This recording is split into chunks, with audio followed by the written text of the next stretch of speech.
Maybe I'm crazy, maybe I'm crazy, maybe I'm not, maybe I'm not. All right, Greg Jennings, thank you for joining us. Hey. Full disclosure, Greg has been working since what time did you get to box today? About 3:45. Yeah, so he's been here all day. It's getting close to like 12 hours. Check him on Undisputed. Yes. Doing his thing. Doing a great job on Undisputed. I worked that shift for 2 years and don't remember much of my life during that time. I was working that shift too. Damn, I was too. A lot of afternoon naps that extended into just going to bed at 4 o'clock. Like I didn't even know I was gonna fall asleep. It just happened. Just accidentally. Yeah, your body is just like off. Like okay, we're sitting. We're done here. Literally. It's not natural to wake up that early, but you guys are doing a great job, and thanks for coming on with us. And it's football preseason. Yes. We're past list season. Yeah. Helmet talk. You gotta give it That never felt good. Football. By the way. Yeah, I was going to ask you, because you guys do a lot of things like that. Yeah. That look not comfortable. Like if someone walked up to me and smacked me in the head in any other setting, it's brawl time. Yeah. But you guys enjoy smacking each other. Right. So what does that feel like? Number one, let me just say, like even me just smacking him in the head, like it hurts your me hand. more than it hurts him. Right, I don't know why. Right. Yeah. My hands are hurting actually. And like we know that it hurts, but it's like just something that happens. It's like, what's yeah, good? man, great play, ball. Yeah, like or the headbutt. That's a good one. Yeah, the headbutt. Like That's the one I've never understood. It's like you do the opposite of what you guys are trying to do right now, right? I mean, it was the headbutts primarily existed on the defensive side of the ball, Right. just because they have a lot more screws that are just missing. They're not even loose. They're just. You look. I said this off before we started recording, but you do look like an extra in a bad football comedy. Listen, when they redo the longest yard again, yeah, I'm there. No, perfect. Yes, perfect. As a guard, right? I love it. So there's a lot of helmet talk. Yeah, we're talking helmets. Your head's sweating. You can take it off now. I promise. I mean, okay. It's like it's on there. I'll now. put it back on later. I mean, that's just woo. Yeah. So helmet talk. Not exactly the most exhilarating topic, but somehow Antonio Brown has made it that way, and he's very upset about the new helmet. And I'm okay with that because athletes are creatures of habit, and anytime there's anything that's changed in any part of the game, people complain, but especially something like your helmet. So when you heard that he was complaining about the helmet, was your reaction that, oh, he's a diva, or you were like, no, I kind of get it?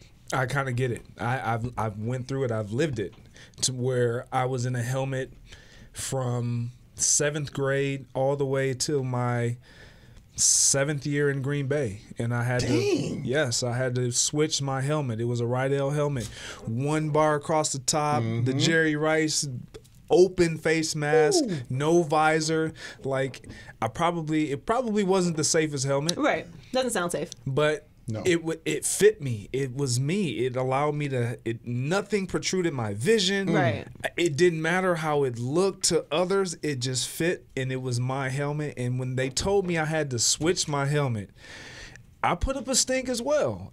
I didn't go to the extent and the degree that AB went trying to appeal it, right? Because I knew ultimately there was nothing I could do. If the league is going into a different direction when it comes to safety protocol, there's no reversing that. There's no going backwards when you're talking about safety. And so I fought it, and then the helmet that I did eventually get into, it was so annoying. It was big. I would move to the left and right, and it would hit my shoulder pads.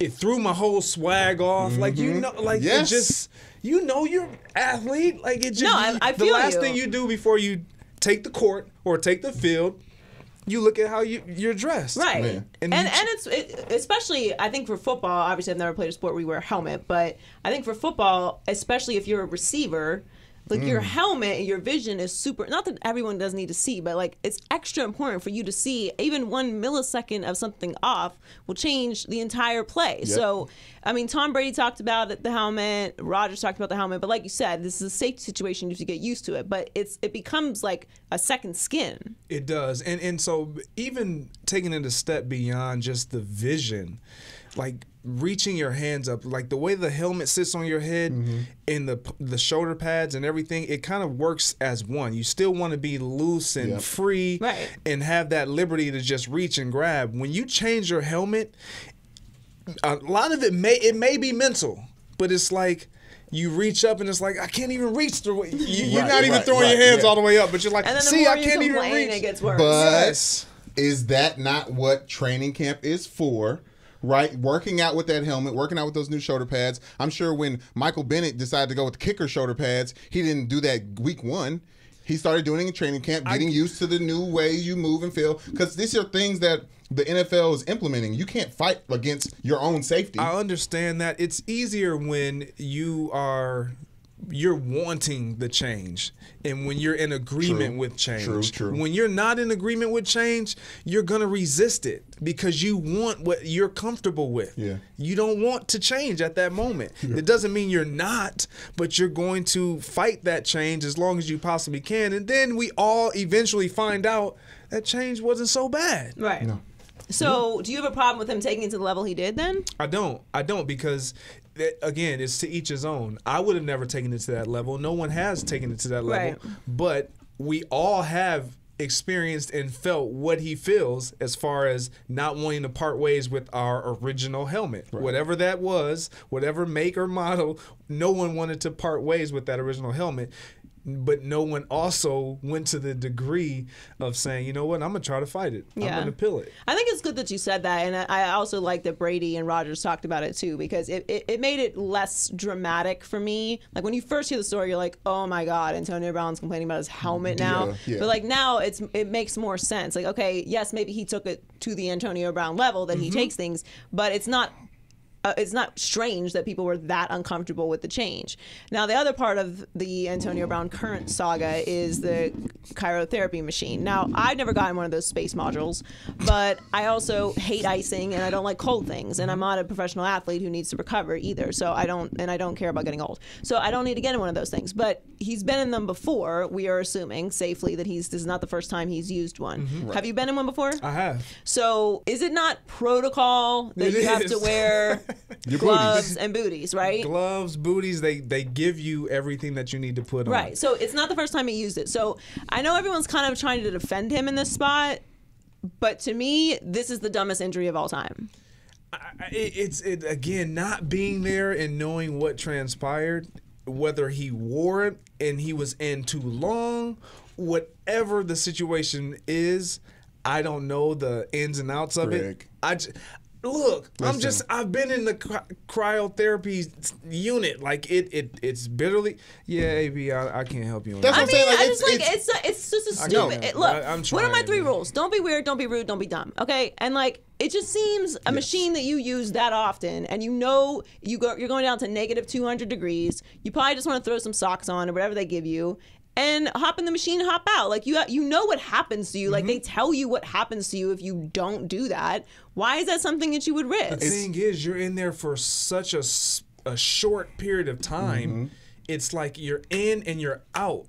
Like it's like 3 minutes. It's something crazy. And again, to each his own, because most guys or some guys rant about how it helps them recover. I never felt one thing from it. So I omitted that. I'm not against using it. Like LeBron has one in his house. Like whatever makes you even mentally feel like you're recovering, I'm cool with it. I'm not against using it. I'm just saying if you do use that machine and you know that these are casualties of using this machine if you don't do it properly, then how does this happen? It's an egregious mistake because it's keeping them off the field. Right. And it's a mistake that NFL players, athletes, professional athletes, period, always talk about their bodies.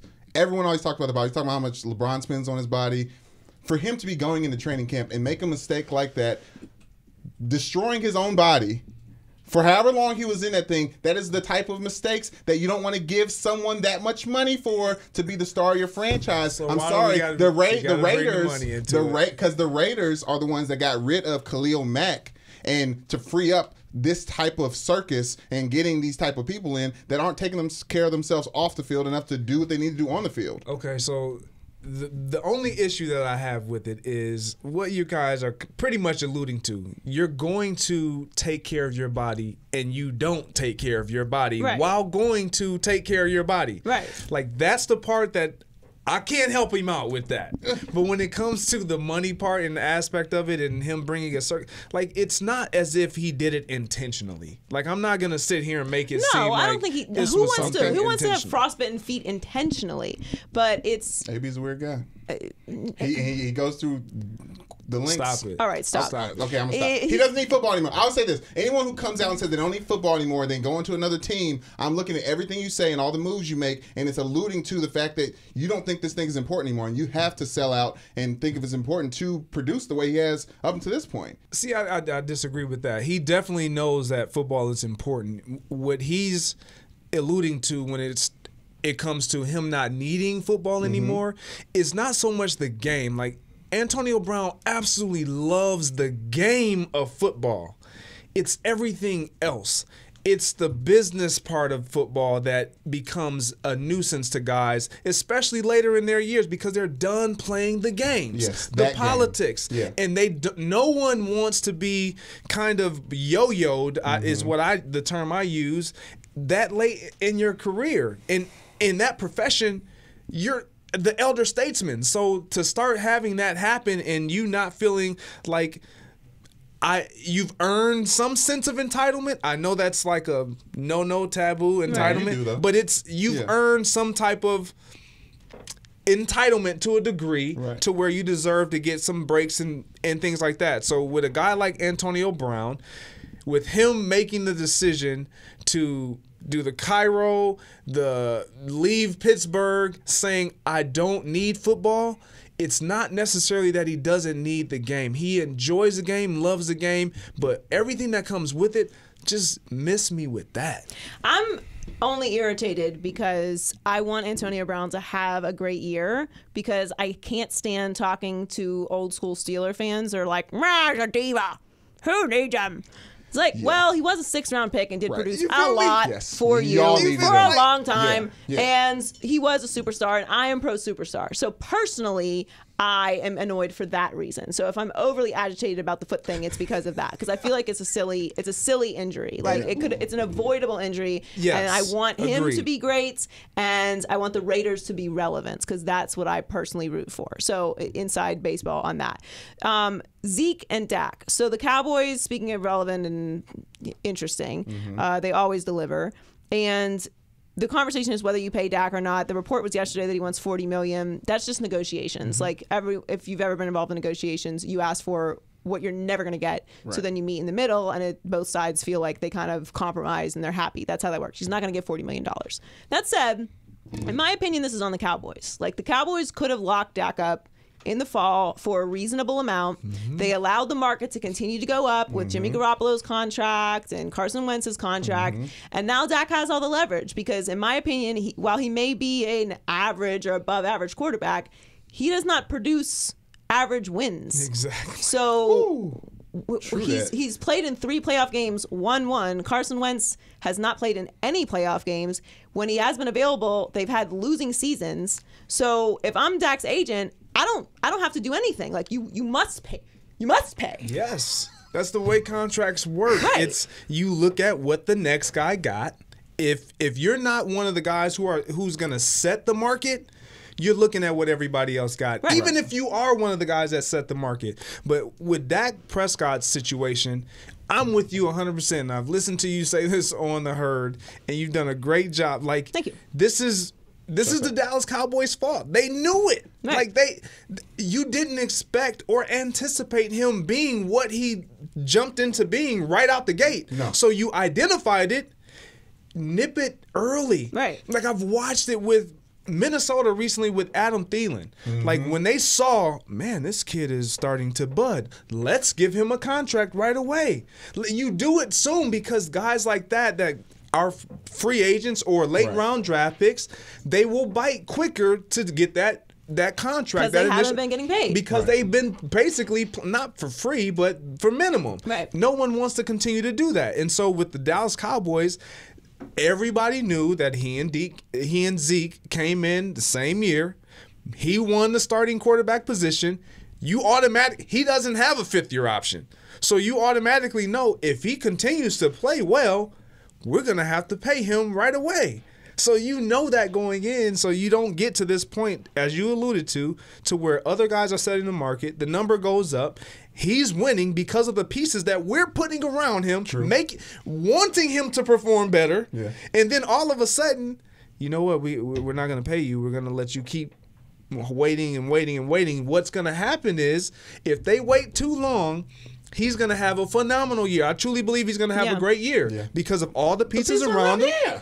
And they did that with great personnel, and then the number goes up even higher. So, but why aren't they paying him? Like, is like all the things on the table? It's not that they're not going to pay him. It's the conversation of what do you pay him in a hard salary cap league, and then you have Zeke on the table as well. What do you do with Zeke? You have to fit both. And I think that's their biggest And they weren't issue. anticipating Zeke holding out. No, that's the big kicker. You're not anticipating Ezekiel Elliott, someone with 2 years left and a fifth-year option that you could pick up, to hold out this early in his contract. And rightfully so. He's outplayed the number where he's at, but that's neither here nor there. But I think Amari Cooper is another one that you just didn't know. Like, you didn't know you were going to acquire Amari Cooper. You didn't know he was going to even be available. And so when all these variables start to come together and piece themselves together, you got a pretty big puzzle, and that looks really good.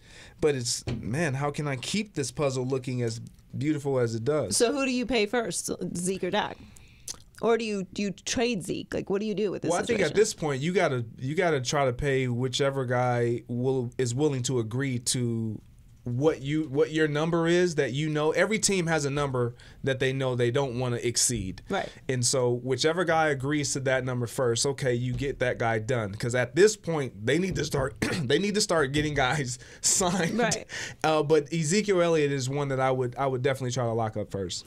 See, to me, it's Dak, and it's more to the fact that he is the franchise quarterback. Like, we've seen teams win without a rushing champ. We've not seen a middle of the road quarterback win with a middle of the road roster. Not that the Cowboys don't have great pieces, but Dak to me is a clutch performer. He's a great leader. He is really the identity of the Cowboys. Like, you can talk about Zeke, but Zeke is like this, and Amari Cooper hasn't even been there that long. Like, it's to me, it's about Dak. Well, honestly, the identity of the Dallas Cowboys is actually Zeke, and the drama around him.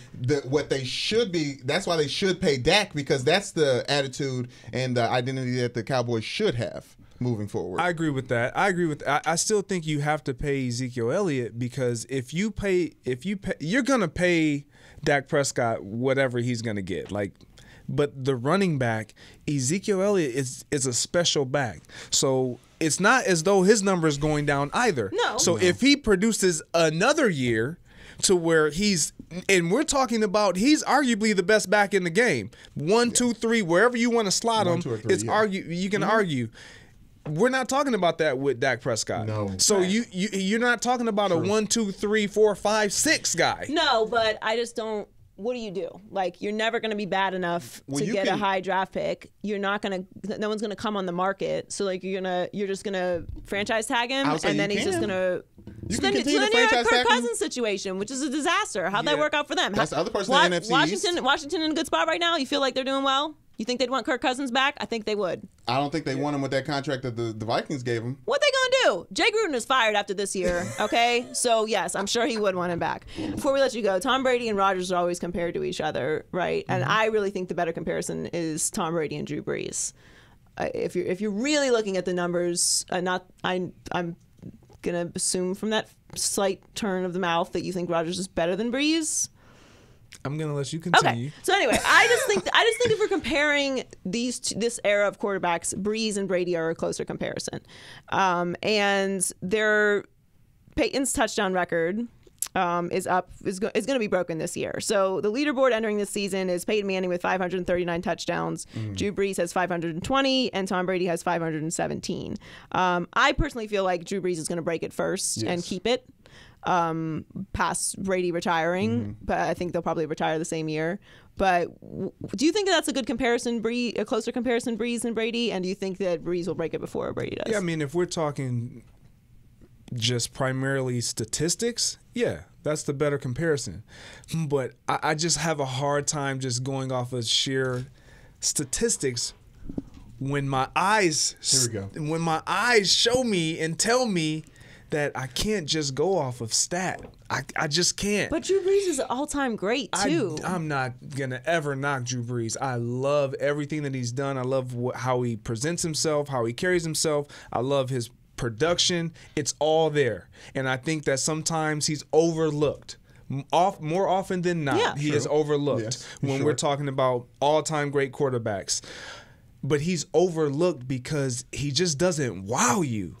Like, that's just the honest truth. There's nothing about Drew Brees that's like, man, that's amazing. Until you look at his stats. Then it's like, oh my gosh. We're desensitized because we've seen it happen. It's almost like Tom Brady with the Super Bowl. It's like, okay, he won another one. Like, huge feat, yes, but we've seen this before. Drew Brees does things that we've keeping the play alive. Like, there's some other guys that do things that they've seen Drew Brees do their entire career, and they just make it look cooler. Is that fair to say? Yes. Okay, now it's been list season. We're coming off of it. Top 5 quarterbacks in the NFL. Go, Greg Jennings. Right now, currently. Yes, going into the season. Going into this season, Patrick Mahomes. There's no specific order here. About to say where we at. There's no specific order right. here. I got Patrick Mahomes. I got Aaron Rodgers. I got Drew Brees. I got Tom Brady. And I got Andrew Luck. That's so boring. All right, let's pretend like Andrew Luck's going to play this year, because that's how that would work. Because he's not. He's going to get injured week 3 and be out of the season. Say that. Don't say. I know, but he is. But don't say that. Wow. He's not even coming in. I'm not wishing that. I'm saying he has a lingering calf injury he's had since April. So he has a ridiculous injury history, and now his owner is coming out saying it's not just the calf; it's really a bone. Not that Jim Irsay's a doctor or anything, but like. Hello, you're adding to it. He's not practicing. Go. I mean, I would agree with that. I think the 5th quarterback slot, the 5th in any list is always like an opinion number, right? True that. Like we can always all agree on the top 4, and then the 5th one, we did the rap list, like best rappers list. And like 5 is like, is it Nas? Is it J. Cole? Is it Kendrick Lamar? Like we always get into that space. So yes, I think Andrew Luck is up there. He could be 5. I mean, I think Russell Wilson gets a lot of disrespect. He does, man. I don't know. What do you not know about Russell Wilson? He's just one. Ben Roethlisberger's getting a lot of disrespect. He's one of those. Phil Rivers. He's like that. Don't say that. Don't say that. I'm with you on this. That 5th slot, you can insert any one of those guys, and I would be okay. I feel like in the 5th slot is like anyone who's in the top 10, you could move up there and have a debate about it. Yeah. That's kind of how top the 5th slot works. Okay, top 8. I'll give you top 8. I'll give you top 8. Shouts out to MySpace. I would put Baker Mayfield in my top 5 of that. I like your list, but see, that's what I'm saying. I'm voicing the Baker greatness because I haven't seen anything else that tells me otherwise. Okay. And he's got OBJ on his team. I'm not gonna and flip Jarvis out. Landry and tight end, something that Tom Brady does not have this season. Yeah, he was expecting us to like counter. But that's what I'm saying. Like if you once you have that space, like it's a rotating space. Okay, finally. The Browns are very high on themselves. They have the youngest team in the NFL. Woo. I'm very excited for the Browns this season. Are they high on themselves? Which tastes like vinegar in my mouth to say, but I am. And they are high on themselves, and other people are high on them as well. They have high expectations, as do every team right now. Okay, don't do that. No, okay. Every team. The Jags, Tom Coughlin isn't telling the Jags, all right, guys, we got a chance this season. They're like, all right, let's grow. Yes, he is. Okay. In that team meeting Jags, room. Maybe the wrong team. Yes, he is. I hope the Jags win their division. Like, I mean, Nick Foles. It's possible. I need that to happen, Definitely actually. possible. Do you think that they win the AFC North? Because I think the Steelers still win it. I think they have a really good shot. And here's why. When I look at the Cleveland Browns and I watch the way they played last year, their defense is already intact. Right. And I love what they have done defensively. What I also love about them, even last year, is the amount of close games that they were in that they were unable to pull out in the waning moments of the game. That shows me that's a team that's on the brink. Right. That means what they don't know is how to close games. They just don't know how to finish because they hadn't had experience. They hadn't been in enough close games prior to last year to know what it takes to actually finish. With the Baker Mayfield in year 2, his confidence is already going to be there, and then you give him Odell Beckham Jr. alongside Jarvis Landry and all these weapons. his confidence is going to be through the roof. He needed no more. He didn't need any more confidence. Right. He already had a belief in and of himself that we were changing this franchise around. The culture was going to shift. And that's what I think is going to happen this year. They may not win the North, the AFC North, but they're going to be right there. And I think they're going to be a really viable team come the end of the regular season. If they can get in the playoffs, they'll be a scary team to watch. Because out of all everybody in the AFC North, I'm a Ravens fan. I really do think Lamar Jackson's going to get in his bag throwing. He's going to make people respect him throwing the ball out of the pocket. I think they're really solidified and just they want to make him a thrower. They want to make him a true quarterback. Even though they literally said they're doing the opposite of that. It's going out of their faces, they made the noises that put together those sounds that said they're doing the opposite of that. Let me skip to the Browns' take of this thing because I had to say something about my Ravens. They're the only team in the AFC North that is getting a talent like Kareem Hunt week 10. That is going to be a jump start to that whole team. That is a sleeper situation that nobody is paying attention Playoffs? to. Yeah. That is, come on now. That's a sleeper situation because nobody's talking about that because it's kind of out of sight, out of mind. But yeah, that could be. I actually mentioned that earlier today on Undisputed. And the thing that's interesting about Kareem Hunt is he's obviously we all know what transpired, but he has no wear and tear all year. Yeah. As a running back, and then comes in fresh at the end of the season to really kind of build up to the playoffs if they are making a playoff push. Yeah. The only thing that can take them down is Cleveland calories because good Midwestern food. Cleveland has up their food game. It's like 5 calories to every 1 calorie in LA. You know what I mean? It's just heavier. We like the vegan options out here. Heavier. Yeah. Just the Midwest. Shouts out. We need to bring fat back into football. That's what's going to keep people from getting injured. We need more fat. I actually think you're people right. Too lean. I think people you're too right. lean. You need to get chubbier. You have anything to say to that, Greg Jennings? Yeah, I'm not agreeing with the bring the fat back.